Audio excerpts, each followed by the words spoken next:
Assalamualaikum warahmatullahi wabarakatuh. Waalaikumsalam warahmatullahi wabarakatuh.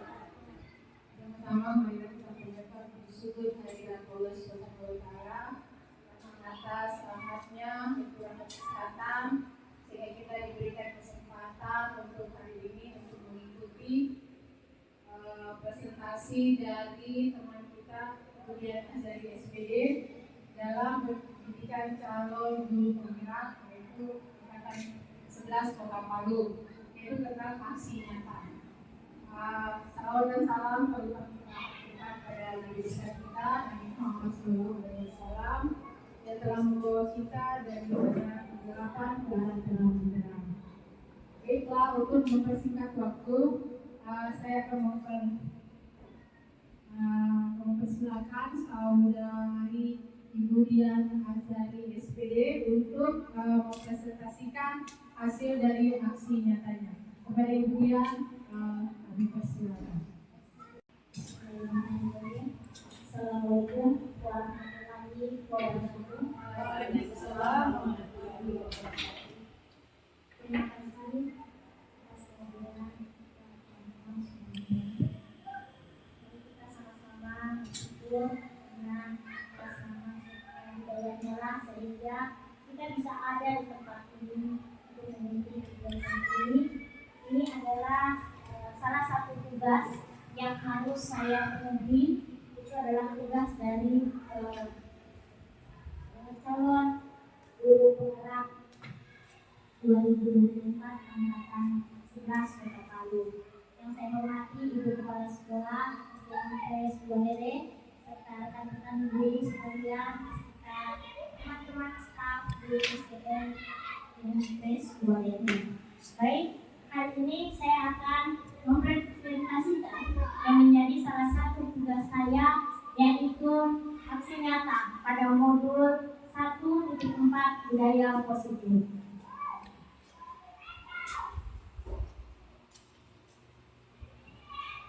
Baik, perkenalkan, ini adalah saya sendiri. Kemudian yang di sebelah saya itu adalah fasilitator saya dan pengajar praktik saya, yaitu fasilitator, yaitu Bapak Unit SPD MPD sebagai fasilitator kami. Kemudian pengajar praktik saya adalah Ibu Justina SPDGN. Rancangan tindakan untuk aksi nyata.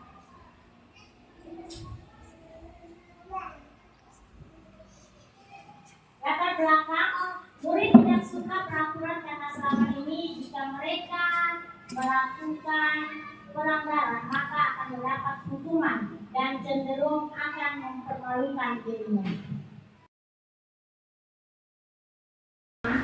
Konsep utama budaya positif yang itu ada 7. Yang pertama adalah perubahan paradigma positif.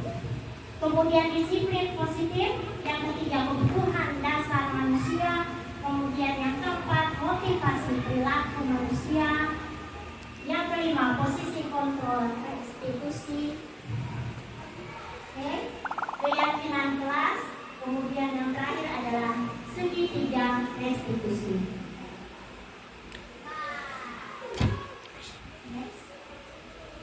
Dengan paradigma baru, kita masuk pembahasan satu persatu. Nah, di pembelajaran dengan paradigma baru tentunya dirancang berdasarkan prinsip pembelajaran yang berdiferensiasi sehingga setiap pelajar sesuai dengan kebutuhan dan tahap perkembangannya untuk mewujudkan profil pelajar Pancasila. Seperti kita tahu bahwa di profil Pancasila itu ada 6 yang harus kita tahu. Ya, ada? Ya kan? Ada 6 ya? Oke. Yang pertama itu adalah beriman bertakwa pada Tuhan Yang Maha Esa. Kemudian yang kedua, ada yang masih ingat yang kedua? Ya. Kemudian ada berkebinekaan global. Kemudian ada gotong royong. Kemudian ada kreatif dan bernalar kritis ya. Kemudian ada mandirinya juga ya.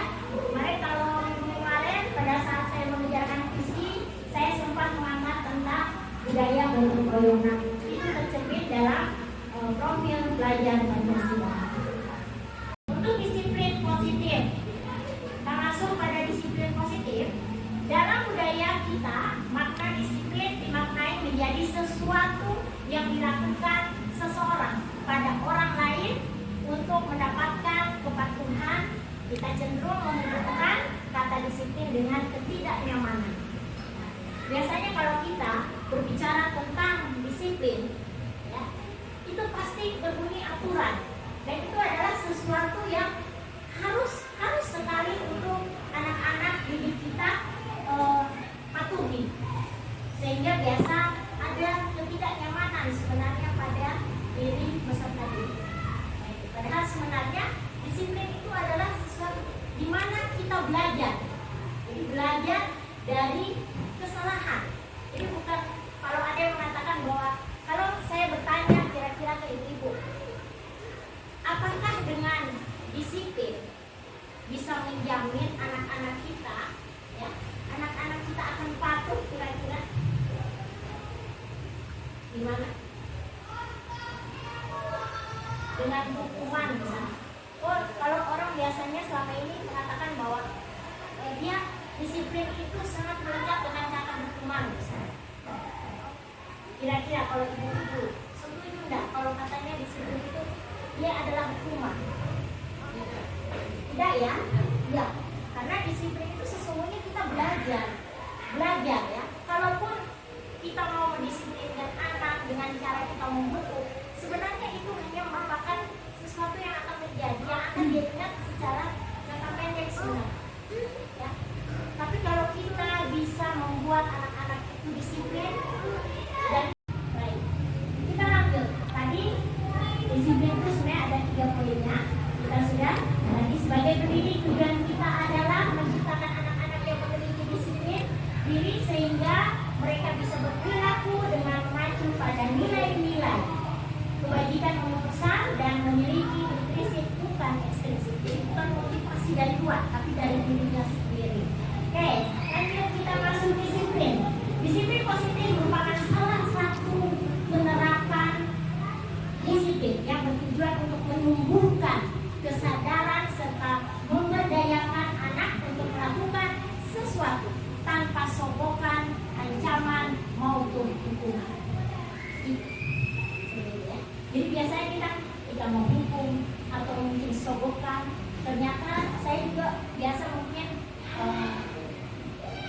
sebelum saya belajar tentang modul ini, saya beranggapan bahwa dengan kita memotivasi anak dengan memberi hadiah ternyata tidak efisien.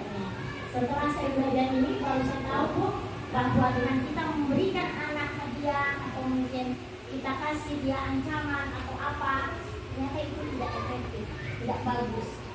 Ya. Apalagi kalau kita tumbuh menjadi sosok seorang guru yang ditakuti. Ya. Jadi kalau kita sebenarnya di sini, ya, di sini ada sogokan, ancaman. Nah, sogokan ini sebenarnya berupa hadiah-hadiah. Padahal akhirnya pada saat kita tidak memberi anak itu sogokan, entah itu hadiah kecil, dia tidak mau berbuat. Karena dia pikir gini, saya tidak usah berbuat, karena tidak bisa kasih lagi saya bulan-bulan, saya tak kasih hadiah. Jadi tidak ada motivasi dari dirinya sendiri. Seperti itu. Oke, lanjut. Baik, ini adalah kebutuhan. 5 kebutuhan dasar manusia bertahan hidup. Yang pertama adalah bertahan hidup. Adanya keinginan kita untuk bertahan hidup. Itu yang pertama. Kemudian yang kedua, kasih sayang dan rasa diterima. Makanya kenapa itu biasanya anak-anak di kelas itu dia sangat-sangat membutuhkan kita sebagai seorang guru. Ya, sebagai ibunya, pengganti ibunya. Bayangkan dari jam 7 sampai jam 1, misalnya seperti itu. Nah, mereka sangat-sangat membutuhkan kasih sayang dan rasa diterima, baik dari murid ke guru, siswa ke siswa, seperti itu. Begitu juga guru, tentu merasa dia menginginkan kasih sayang, ya, dan rasa diterima di kalangan teman-temannya. Kemudian yang ketiga adalah penguasaan. Ya, kemudian kebebasan. Kebebasan yang diartikan di sini bukan kebebasan yang kebablasan, tapi kebebasan di mana mereka bisa menerima ya, menerima pembelajaran dengan mereka punya kodrat sendiri. Jadi setiap anak itu pasti punya kebutuhan sendiri. Kemudian kesenangan. Nah, anak-anak itu pasti mempunyai kesenangan.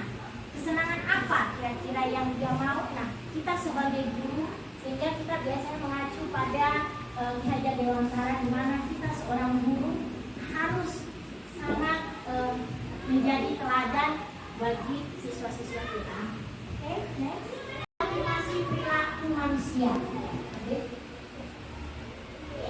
Di sini ada motivasi perilaku manusia. Motivasi merupakan dorongan yang timbul.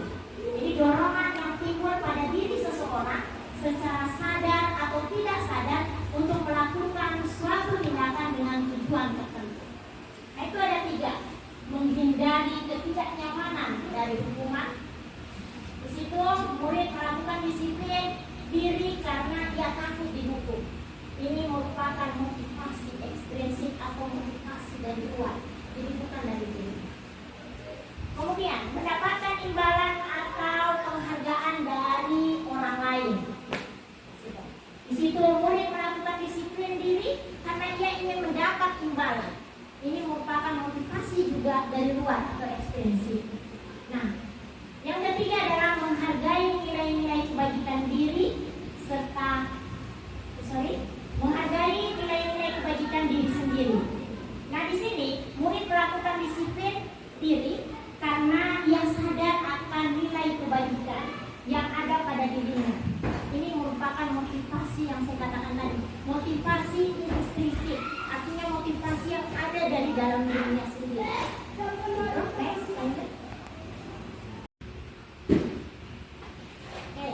Konsep disiplin yang enggak, identitas yang enggak. Di sini ada hukuman dan ada penghargaan. Hukuman tentu dia menyakitkan, ya. Kemudian untuk penghargaan, untuk hukuman dia menyakitkan, kemudian tidak nyaman, murid juga menjadi takut, kemudian murid menyembunyikan masalahnya. Nah, karena adanya hukuman ini, terkadang murid kita tidak berani berbicara. Dia takut, dia sembunyikan masalah apapun dengan guru. Nah, kita tidak menginginkan seperti itu. Kemudian murid menjadi rendah diri dengan adanya hukuman. Kita lanjut masuk pada penghargaan. Nah, penghargaan tidak efektif, ya. Kemudian yang kedua, merusak hubungan. Di sini akan terjadi sifat iri sebenarnya. Kenapa? Misalnya, saya memberi penghargaan pada salah satu siswa. Pasti ada di dalam kelas itu yang temannya ada perasaan iri sedikit. Nah, itu tidak bagus. Kemudian mematikan kreativitas. Apalagi kalau kita biasa kita melakukan sesuatu, misalnya kerja kelompok, tapi kita sudah kasih tahu memang kelompok yang dapat ini, yang bisa nanti akan dapat ini. Nah, itu sangat tidak bisa ternyata. Kenapa? Karena kita akan mematikan kreativitas anak yang tadinya dia mau berkembang jadi tidak berkembang, ya. Menghukum dengan sistem ranking. Nah, sehingga sekarang ini seperti kita ketahui beberapa tahun sudah ini, saya juga pribadi sudah berbuat seperti itu, dan teman-teman di sini juga sudah, ya. Kita tidak menggunakan lagi ranking. Tapi bukan berarti tidak ada ranking, ada, tapi kita tidak tulis di rapor. Jadi kalau kayak saya, ya, saya tetap punya catatan. Apalagi kalau kita menggunakan aplikasi, ya, ibu guru yang menggunakan aplikasi, pasti pada saat perizian itu sudah ada ranking di paling belakang, ya kan? Ada tidak? Ada ya? Ibu Vivi ada ya? Ada. Ya, di paling belakang. Nah, kita tahu anak ini yang bisa, ini anak ini yang kita tahu, tapi kita tidak bisa menuliskan ternyata sekarang. Kemudian merampas hak menghargai dirinya. Nah, itu juga, ya. Jadi penghargaan itu jelek. Jadi, ada 5 yang tidak baik sekali untuk penghargaan. Oke, kita next. Oke, kita masuk pada konsep disiplin dengan identitas yang sukses. Kalau tadi yang gagal, ini yang sukses. Ini ada dua. Yang pertama itu adalah konsekuensi. Yang pertama adalah penguatan jangka pendek. Kemudian yang kedua perlu monitoring. Perlu monitoring berkelanjutan. Kemudian stimulus respon. Ya, kemudian yang keempat adalah murid menghargai peraturan. Kemudian yang kelima adalah kehilangan waktu untuk merenungi kesalahan. Nah, sedangkan pada restitusi, murid bertanggung jawab untuk perilakunya. Kemudian yang kedua adalah fokus pada pemecahan masalah jangka panjang. Ya, kemudian murid menghargai dirinya dan orang lain. Kemudian yang keempat adalah teori kontrol atau dirinya memegang kontrol. Itu. Kemudian yang kelima adalah murid bersemangat memperbaiki kesalahan. Nah, pada restitusi ini, inilah yang sebenarnya paling enak kita mau gunakan. Kita sudah mulai pelan-pelan untuk bisa menerapkan pada anak-anak kita. Nah, di sini, di restitusi ini, kita tidak ada sistem menghukum. Tapi memang betul-betul kita ngobrol, kita bicara, ya. Kita lihat, kita hanya cuma bertanya, baik anakku, kamu tahu kesalahan yang kamu lakukan? Dia akan jawab, ya Bu, saya tahu. Apa yang kamu lakukan? Misalnya nih, kita punya siswa ada yang misalnya yang terlambat. Nah, misalnya contoh kasus seperti ini, ya. Ada siswa kita yang terlambat. Kadang kita kalau masih yang lalu-lalu, ya, kita langsung marah. Ya, kenapa kok lambat? Kau ini cuci WC. Nah, seperti itu. Nah, itu sekarang sudah nggak bisa. Begitu saya mempelajari modul tentang budaya positif, ternyata saya ketemu jawabannya di restitusi.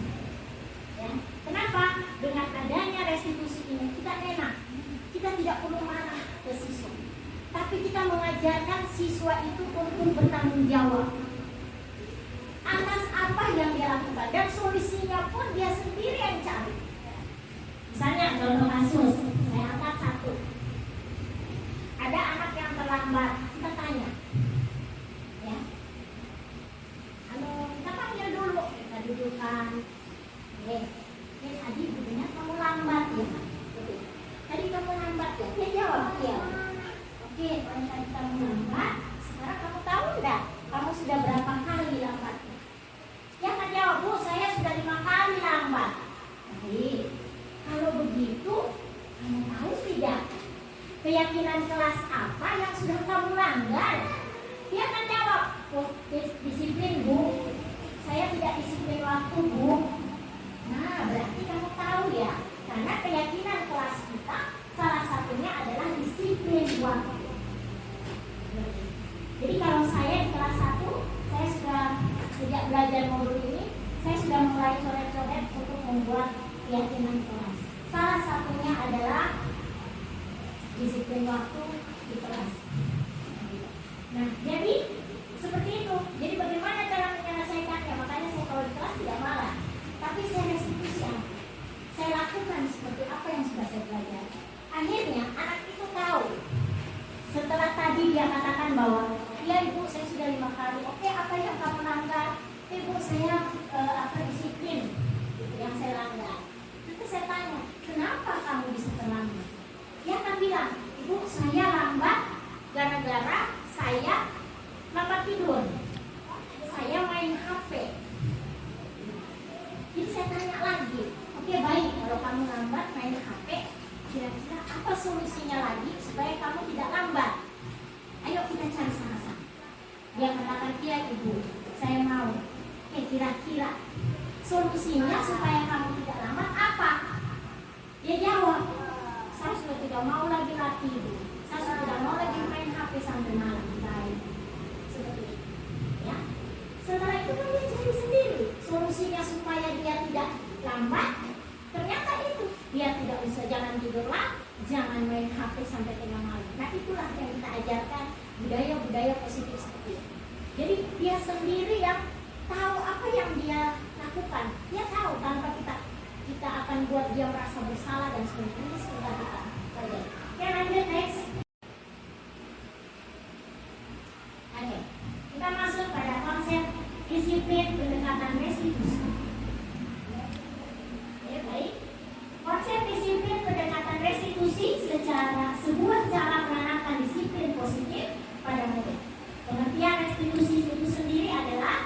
Restitusi adalah proses menciptakan kondisi ya bagi murid untuk memperbaiki kesalahan. Ini tadi yang saya contohkan. Ya, jadi memperbaiki kesalahan mereka sehingga mereka bisa kembali pada kelompok dengan karakter yang lebih kuat. Yaitu kalau tadi yang saya contohkan, mereka akan kembali ke karakter disiplin mereka. Oke. Kemudian untuk ciri-ciri restitusi. Yang pertama itu adalah bukan menebus kesalahan, namun belajar dari kesalahan. Kalau selama ini tidak, oh kau salah. Tapi di sini dia bukan menebus kesalahan yang dia lakukan, tapi namun dia harus belajar dari kesalahannya itu. Seperti itu. Oke, kemudian yang kedua, memperbaiki hubungan. Yang ketiga, tawaran bukan paksaan. Jadi sudah saya katakan tadi, kalau kita mau merestitusi anak, di situ terlihat bukan paksaan, ya, bukan.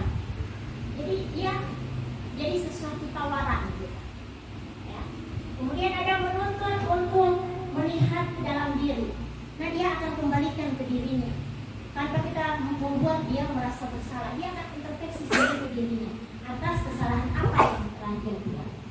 Oke, mencari kebutuhan dasar yang mendasari tindakan. Seperti tadi saya contohkan, akhirnya dia bilang dia mendapatkan sendiri solusi dan apa yang dia masalah yang dihadapi. Kemudian fokus pada karakter bukan tindakan. Ya, kemudian menguatkan dan fokus pada solusi.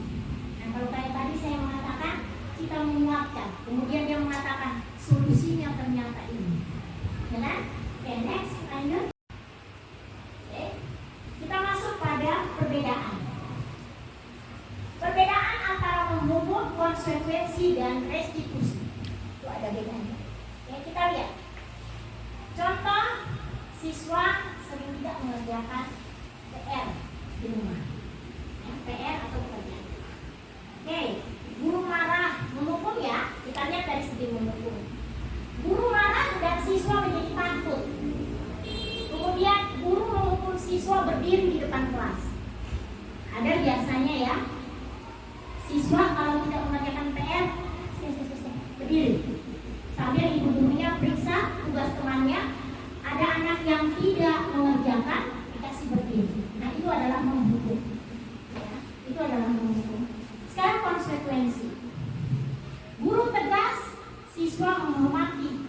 Ya. Guru tegas dan siswa menghormati peraturan guru, memberikan konsekuensi untuk mengerjakan PR-nya. Saat jam istirahat setelah selesai makan. Jadi biasanya seperti itu. Jadi kalau dia konsekuensi berarti kamu tidak kerjakan PR, berarti konsekuensinya ya kamu harus mengerjakan.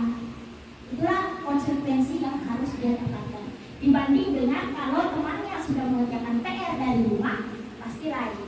Pasti dia langsung pergi makan, dia bisa main. Tapi karena dia punya konsekuensi tidak mengerjakan tugas, sehingga kita bisa mengambil langkah seperti ini. Oke, kita lanjut pada restitusi. Yang pertama, guru terbuka dan siswa menghormati dirinya dan orang lain. Oke. Kemudian guru menanyakan keyakinan kelas yang telah dilanggar dan membantu siswa menyelesaikan masalahnya atau solusi. Seperti tadi yang saya katakan. Tadi contoh yang lain, siswa terlambat. Ya. Kalau ini saya ambil lagi tugas. Ini contoh kasus siswa sering tidak mengerjakan pekerjaan rumah. Oke, next. Oke, kita pada masuk pada 5 posisi kontrol restitusi. Yang pertama, penghukum. Yang kedua, pembuat rasa bersalah. Itu tadi yang saya katakan. Pembuat rasa bersalah. Kemudian teman, pemantau. Kemudian manajer. Kira-kira ibu-ibu di sini sudah masuk di yang mana, kategori mana? Dari 5 posisi kontrol restitusi ini, kira-kira ibu-ibu sudah ada di posisi mana? Dari Ibu Vivi kira-kira ada di posisi mana kalau melihat 5 posisi kontrol restitusi? Ya? Kasih besar, Jen. Oke, coba dikasih besar. Oke. Nah, Yang pertama penghukum. ini dia. Yang kedua pembuat rasa bersalah. Teman, pemantau, manajer.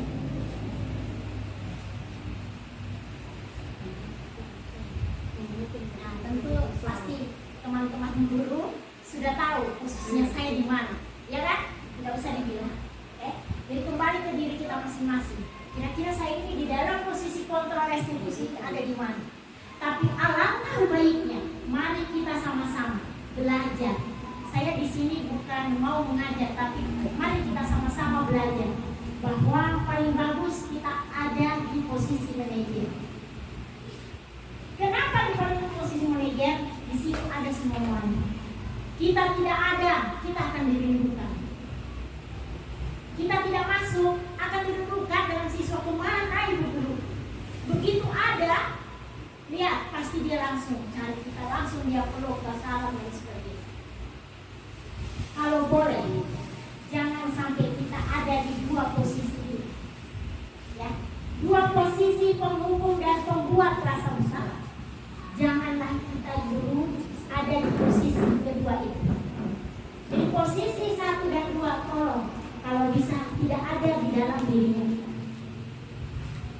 Tapi dari 5 posisi kontrol ini yang paling baik adalah manajer. Sebagai teman bagus, sebagai pemantau bagus, apalagi sebagai manajer. Dan saya katakan bahwa jangan sampai kita ada di 1 dan 2. Oke, next.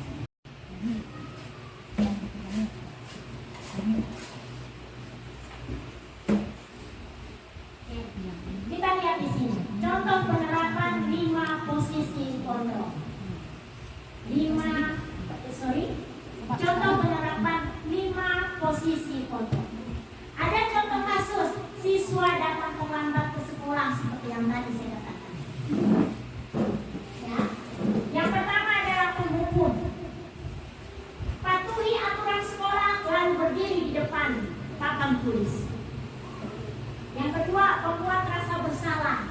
Biasanya kita suka mengatakan ke anak-anak, berapa kali ibu harus memberitahu kamu, ibu kecewa dengan kamu. Nah ini kasihan, ada beban di dalam hatinya anak. Sehingga dikatakan di sini pembuat rasa bersalah. Melekat di jiwanya anak. Kemudian sebagai teman, nah ini asik sebagai teman. Ayolah yang disiplin, buat ibu bangga. Kali ini tidak apa-apa kamu salah, nyaman anak. Oke? Kemudian pemantau, kamu sudah melanggar. Apa peraturan dan konsekuensinya? Pasti dia sudah tahu. Seperti saya katakan tadi, kamu sudah melanggar. Kita tanya, ternyata dia sudah jawab, oh iya saya melanggar disiplin. Bagaimana solusinya?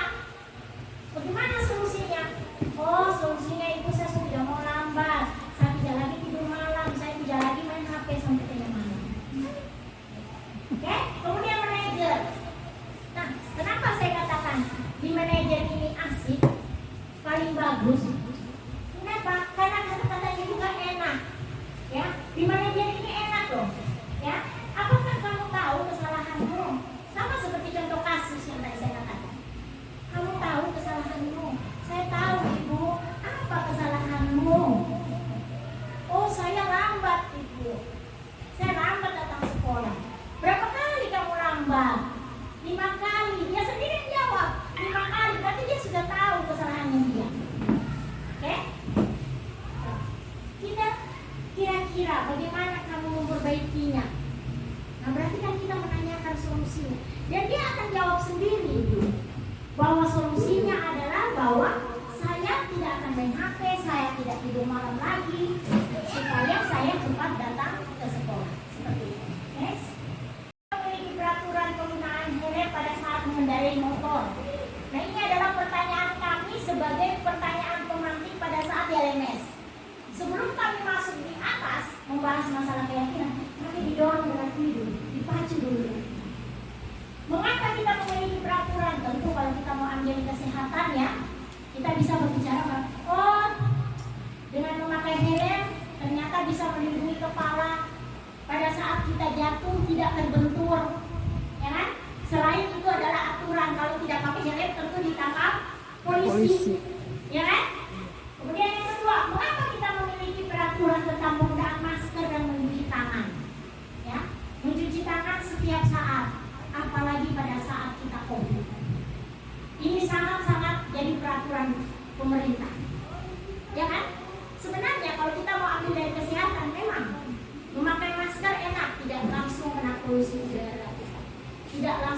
terik matahari kita. Ya kan? Selain kita bisa menghindari virus yang masuk. Apalagi waktu kita COVID itu sangat dianjurkan penderita dengan orang yang sehat tetap pakai. Kemudian tetap mencuci tangan supaya kita tidak tahu kalau ada debu atau bakteri atau virus yang kita pegang tidak langsung kita kena. Seperti itu. Oke, next.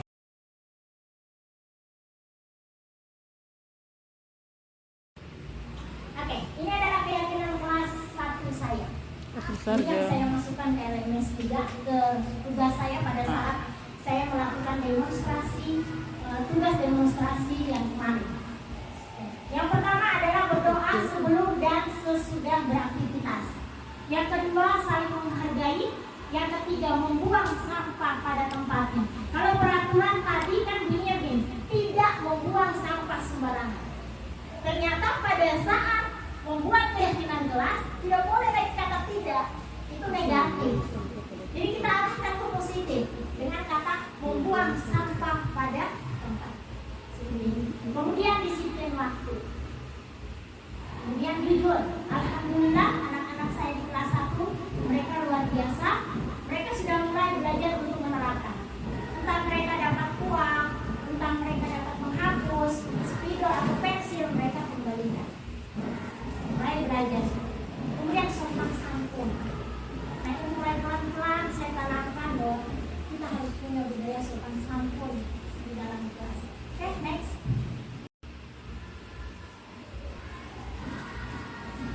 Oke, kita lanjut pada bagaimana pembentukan keyakinan kelas. Ya. Jadi di situ ada lebih abstrak dari peraturan. Jadi tadi saya katakan di peraturan ada 3, di yang keyakinan tidak boleh ada kata tidak. Kemudian berupa pernyataan universal. Kemudian dibuat dalam bentuk positif. Ini tadi kata saya. Ya, jadi saling menghargai, buang sampah pada tempatnya itu positif. Sedikit saja dan mudah diingat. Apalagi kalau saya kelas 1. Tidak perlu saya bikin keyakinan kelas yang panjang.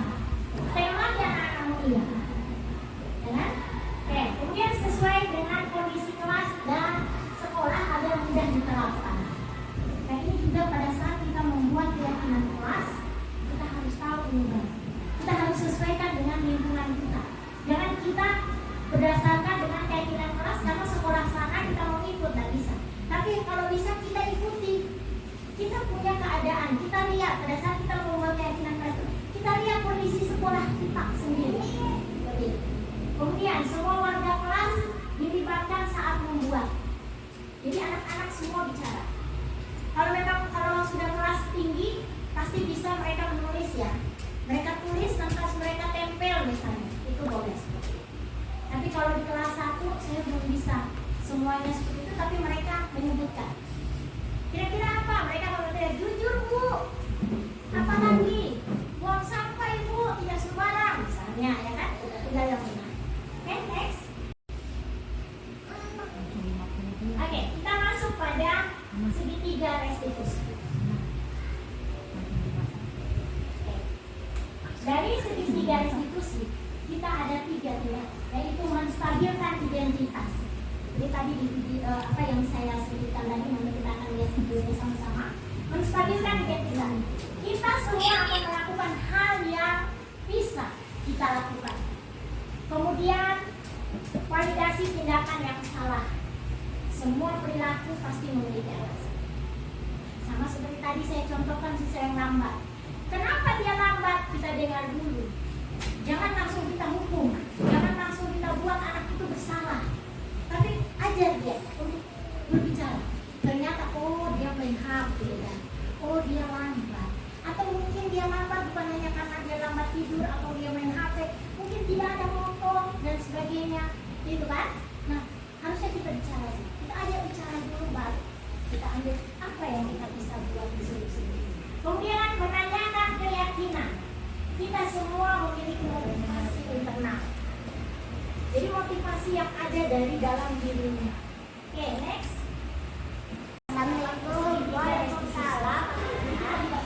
Tapi kita mengajarkan siswa untuk benar dan bagaimana kamu sering terlambat ya. Yang akan cari solusi dengan kamu.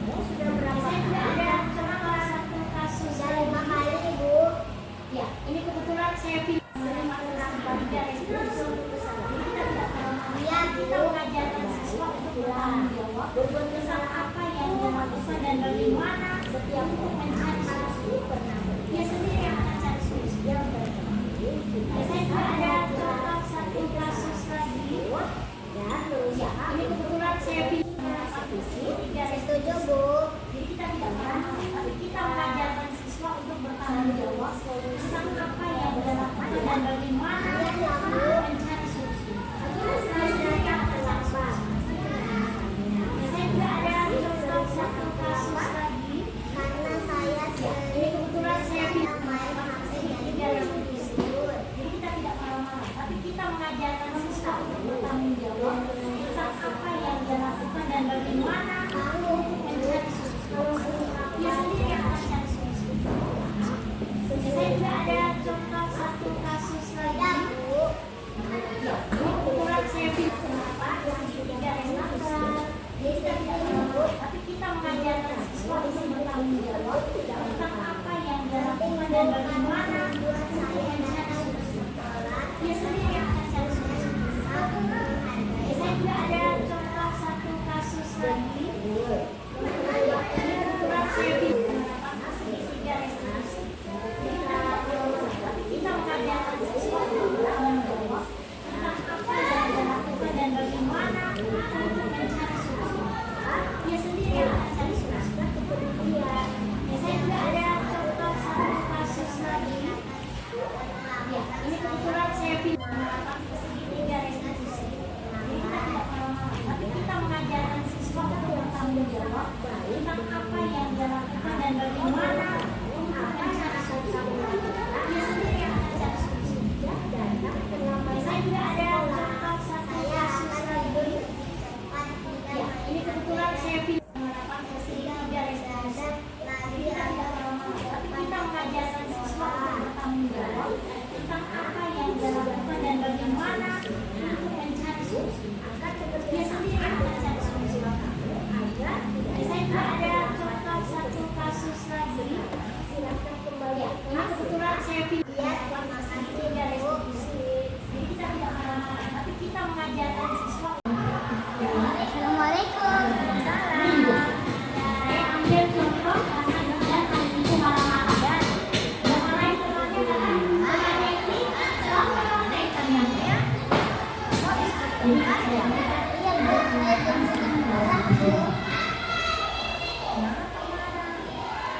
Kami selalu mengajar pekerjaan saya, Bu.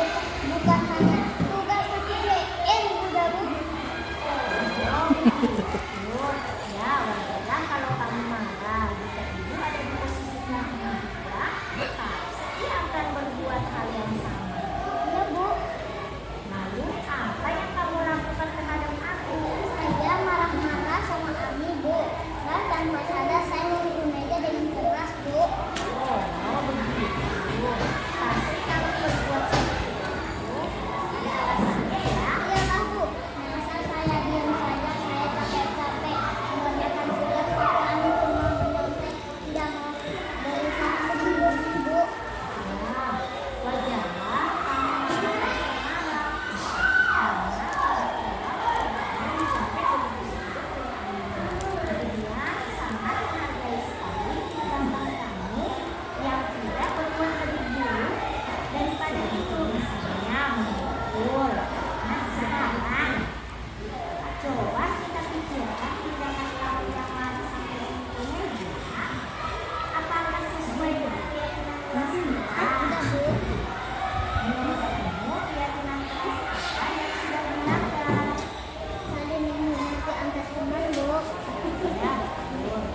sebenarnya jadi kayak apa. Jadi di situ kita sudah lihat pada saat contoh tadi. Oke, kemudian ngomong dalam atau posisi meja yang menuntut murid-murid menjadi insan yang mandiri, ya, merdeka dan bertanggung jawab. Ya, jadi kita yang mengajar. Jadi tidak harus kita terus yang menyadarkan mereka. Itu namanya adalah motivasi yang datang dari luar.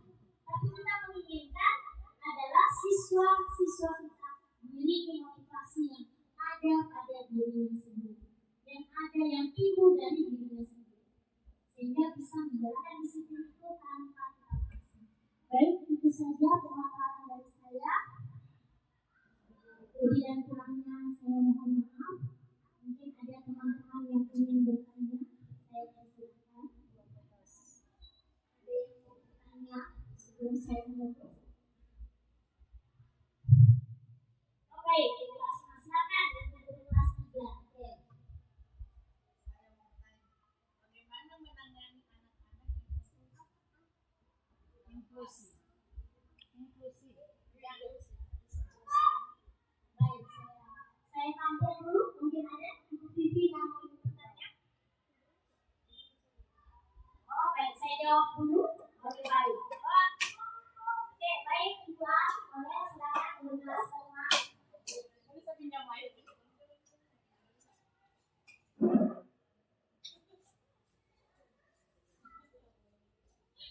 Assalamualaikum warahmatullahi wabarakatuh. Waalaikumsalam.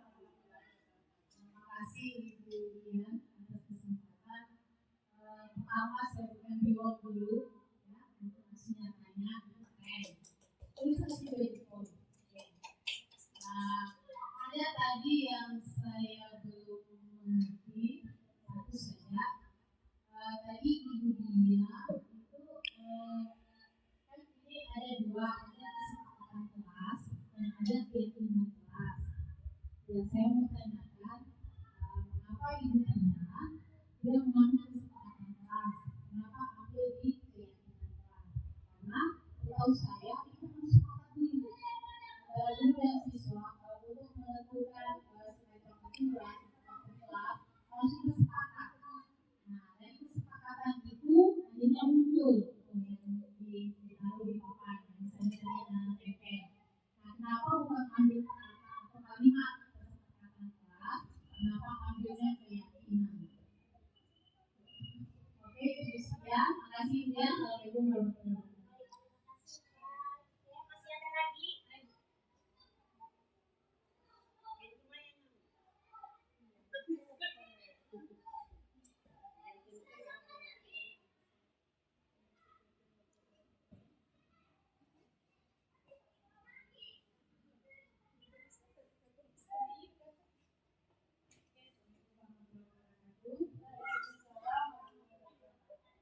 Sebelumnya saya mohon maaf karena mungkin saya ketinggalan beberapa slide materi yang tadi dibawakan terkait dengan materi yang telah Ibu presentasikan mengenai disiplin positif.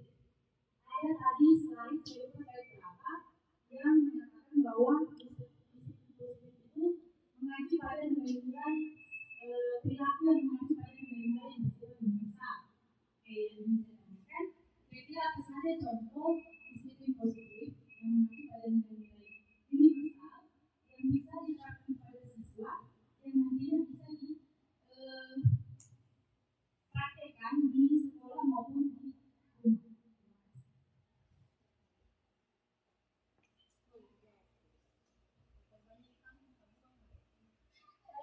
Saya coba jawab dulu dari tiga pertanyaan tadi. Ya. Jadi tadi dari Ibu Guru kelas 3 mengatakan bagaimana cara menangani anak yang inklusi. Baik. Kita tahu bahwa anak-anak inklusi itu pasti punya kebutuhan tersendiri. Kita tidak bisa memaksakan dia mau sama dengan temannya yang lain. Ya, itu dulu yang kita pahami. Itu dulu yang kita tanamkan ke diri kita sebagai seorang pendidik. Kenapa?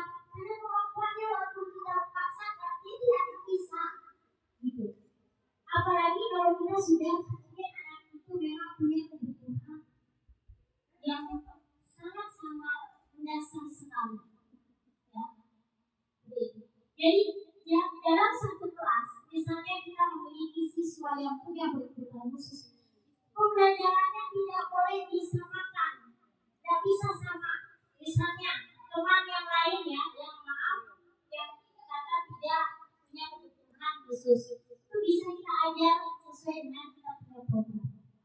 Tetapi anak yang punya kebutuhan, ya kita tahu bahwa kita ini sekolah umum.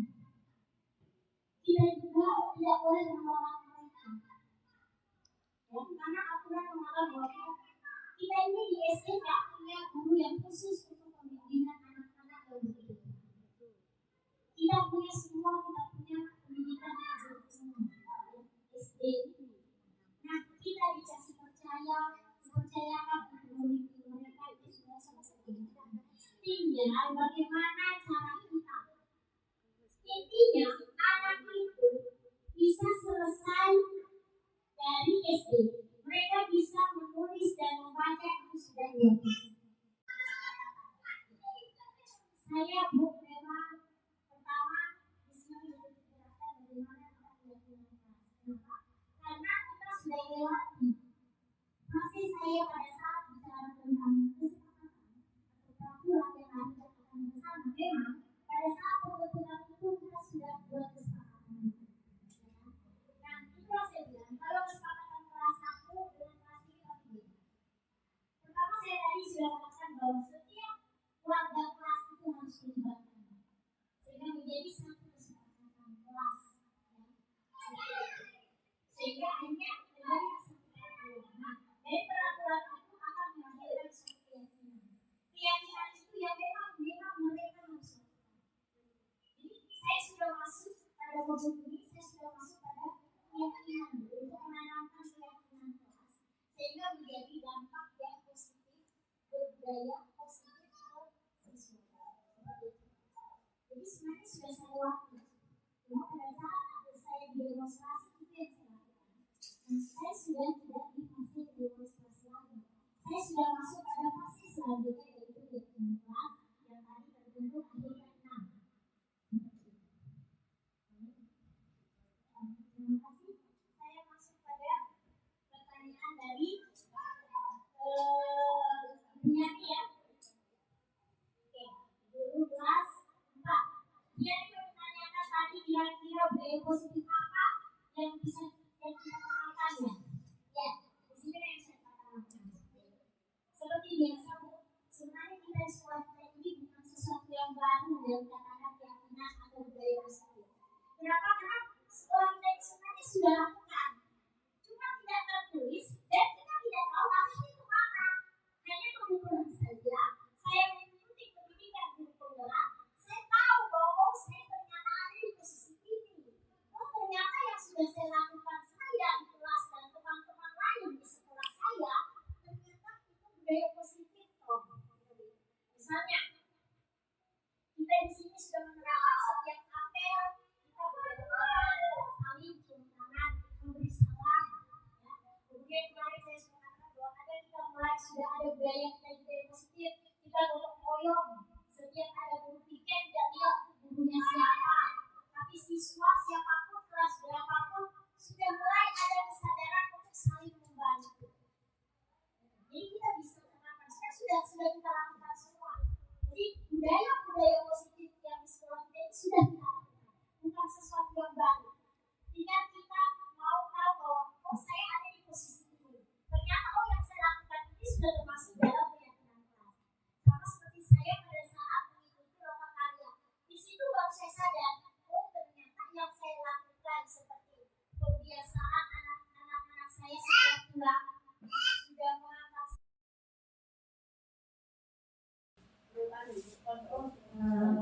Demikianlah presentasi yang disampaikan oleh Ibu Dian Azari SPD. Terima kasih untuk Ibu Kepala Sekolah atas pencerahannya. Kemudian ada beberapa pendapat dan masukan dari teman-teman. Saya akhiri kegiatan ini dengan mengucapkan Alhamdulillahirabbil alamin. Assalamualaikum warahmatullahi wabarakatuh. Waalaikumsalam warahmatullahi wabarakatuh.